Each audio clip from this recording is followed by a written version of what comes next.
Hi, welcome to day 46 of opening my new startup business in Dubai. నా పరిస్థితి ఎలా ఉందంటే, దేవుడు వరం ఇచ్చిన పూజారి ఆజ్ఞ ఇవ్వలేనట్టుగా అయిపోయింది నా పరిస్థితి. అంటే దుబాయ్ మున్సిపాలిటీ నుంచి నాకు రావాల్సిన అప్రూవల్స్, లైసెన్స్లు అన్నీ వచ్చేసాయి. కిచెన్ వాళ్ళు కూడా మనకి యాక్సెస్ ఇచ్చేశారు. హ్యాపీగా మనం మా డాడీని పిలిపించి ఓపెనింగ్ సెరమనీ కూడా కంప్లీట్ చేసేసుకొని ఇండియా కూడా పంపించేసాం.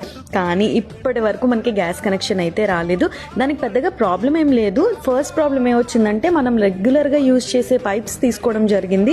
సో అది వాళ్ళకి సెట్ అవ్వలేదని చెప్పారు. సో మళ్ళీ వాళ్ళకి మెయిల్ చేసి వాళ్ళకి ఎలాంటి పైప్స్ కావాలో అది కొంచెం దొరకడం టైం పట్టిందనమాట. 2 days దానికి టైం వేస్ట్ అయిపోయింది. మళ్ళీ మెయిల్ చేసిన తర్వాత మళ్ళీ వాళ్ళు వచ్చి సెట్ చేయడానికి ఆల్మోస్ట్ 1 week టైం పట్టేసింది. సో ఫైనల్గా మన గ్యాస్ కనెక్షన్స్ అయితే వచ్చేసాయి. అండ్ ఒక్క గ్యాస్ కనెక్షన్ అనుకుంటే 2 గ్యాస్ కనెక్షన్స్ ఇవ్వాల్సి వచ్చిందనమాట.